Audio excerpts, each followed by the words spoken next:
शिव महापुराण की कथा कहती है और गणेश चरित्र अपन श्रवण कर रहे हैं। और कल से चतुर्थी लग रही है। जिसके घर में संपदा की कमी पड़ती हो, बीमारियां ज्यादा फैल रही हो, बहुत कष्ट हो महाराज, बहुत ज्यादा दुखी हो महाराज, कोई काम नहीं बन रहा, बहुत तकलीफ में हो, तो शमी पत्र, शमी की पत्ती, जहां गणेश जी का स्थान है वहां पर 5 शमी पत्र 5 समर्पित करें और शंकर जी के ऊपर 3 शमी पत्र समर्पित करें। बहुत ध्यान देना, 5 शमी पत्र जहां गणेश जी का स्थान है शिवलिंग में वहां समर्पित करें, 3 शमी पत्र शिवलिंग के ऊपर समर्पित करें। 1 शमी पत्र शंकर जी की चौखट पर लेफ्ट भाग में, जाते समय आपका उल्टा हाथ, जब मंदिर से निकलो तो उल्टे हाथ पर लेफ्ट भाग में शंकर जी की चौखट पर समर्पित करें 1 शमी पत्र। और महाराज घी का दिया जहां लेफ्ट भाग में आपने शमी पत्र रखा है, मंदिर में ना दिया लगाकर बाहर की ओर जहां शमी पत्र रखा है उसके ठीक साइड में एक घी का दिया लगा दीजिए। केवल गणेश चतुर्थी से लेकर अनंत चतुर्दशी तक गणेश पुराण कहती है भगवान गणेश जी का, मोर ध्वज का, मयूर ध्वज गणेश का नाम लेकर जो ये दीप शमी पत्र चढ़ा देता है उसके घर से कभी रिद्धि सिद्धि नहीं जाती, वैभव प्रतिष्ठा नहीं जाती। कर कर देखना अगले साल तक आपका व्यापार कितना चलता है, हमको बताना जरूर, करके देखो एक बार। गणेश पुराण का, शिव महापुराण का यह प्रसंग करिए, जीवन में उतारिए। चतुर्थी से लेकर अनंत चतुर्दशी तक गणेश जी का मूल स्थान, आपको गणेश जी की मूर्ति पर चढ़ाने का नहीं बोल रहा है। क्यों नहीं बोल रहा है? क्योंकि गणेश जी की आप प्रतिष्ठा करोगे तो वो टेम्परेरी है, 10 दिन के लिए कर दिया फिर वापस विसर्जन कर दिया। पर जहां शंकर मंदिर में बैठ गए, शिवलिंग स्थापित हो गया, वहां ना जाने कितने समय से शंकर की आराधना हो रही है, वहां गणेश जी सदा विराजमान है, सदा आराधना। और देखो ये 10 दिन में अगर आपने शमी पत्र बिल्कुल मन से समर्पित करा है ना, तो मेरा विश्वास कहता है शिव महापुराण का, मेरे बाबा विश्वनाथ की कृपा कहती है, मेरा मन कहता है 10 दिन के अंदर आप शमी चढ़ाएंगे ना तो कुछ ना कुछ अच्छी खबर जरूर मिलेगी, ये पक्का है। पर हमें बताना जरूर, व्हाट्सएप पर हो, मैसेज जरूर करना कि क्या फायदा हुआ आपको 10 दिन के अंदर, बोलना जरूर, कर कर देखिए। शिव स्मरण, भगवान गणेश शिवराज।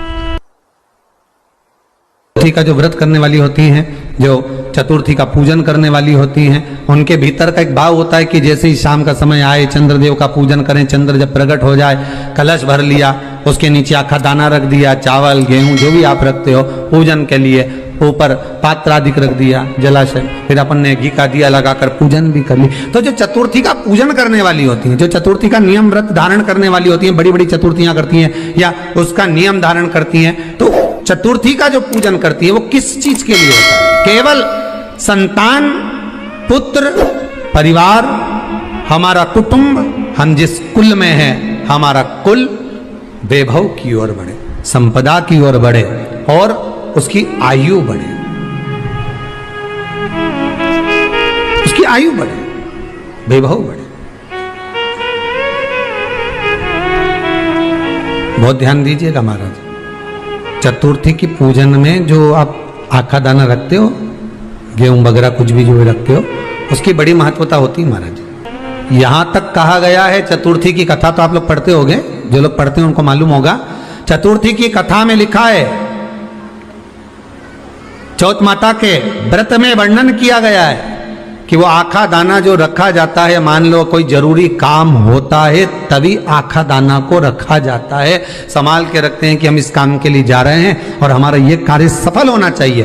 तो जिसने चतुर्थी का व्रत करा है, जिसने चंद्रदेव का पूजन करा, चतुर्थी का व्रत करा, वो गणेश जी से विनती करके वहां से 2-4 आखा दाना उठा ले और जो व्यक्ति का काम अटक रहा है अपने ही घर का, पर दूसरे कुल को नहीं देना, अपने ही कुल के अंतर्गत जो काम अटक रहा है उसकी जेब में, उसके पल्लू में उस चीज को रख दिया जाए।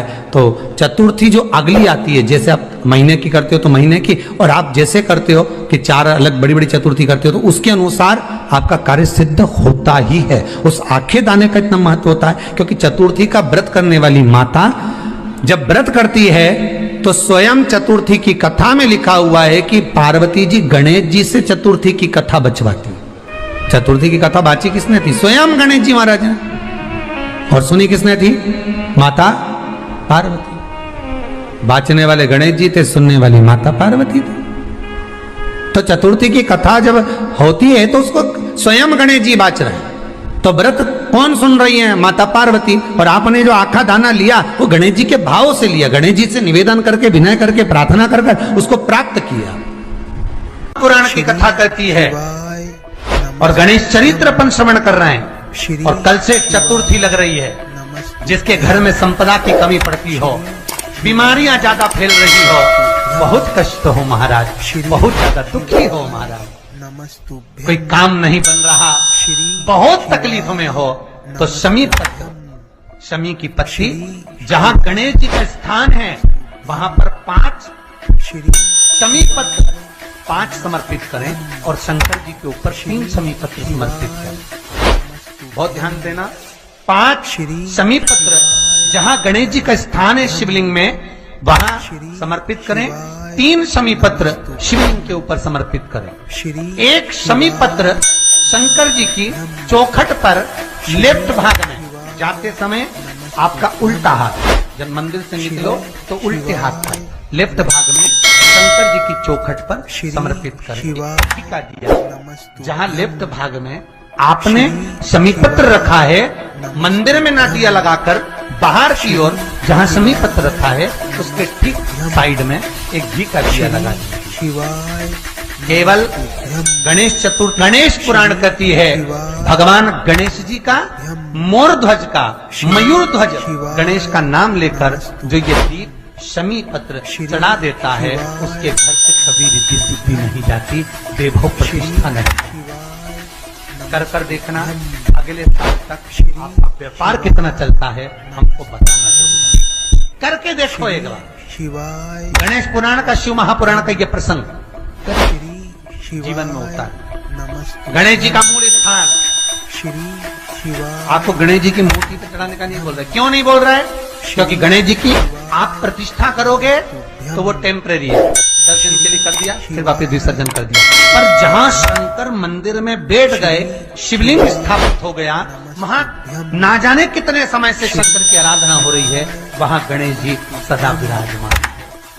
अगर आपने शमी पत्र बिल्कुल मन से समर्पित करा है ना, तो मेरा विश्वास कहता है शिव महापुराण का, मेरे बाबा विश्वनाथ की कृपा कहती है, मेरा मन कहता है 10 दिन के अंदर आप शमी चढ़ाएंगे ना तो कुछ ना कुछ अच्छी खबर जरूर मिलेगी, ये पक्का। जितने आस्था चैनल पर कथा सुन रहे हो, जितने फेसबुक और यूट्यूब पर सुन रहे हो, और जितने इस छत्तीसगढ़ की पावन धरा पर बैठकर सुन रहे हो, बहुत सावधानी से सुनना।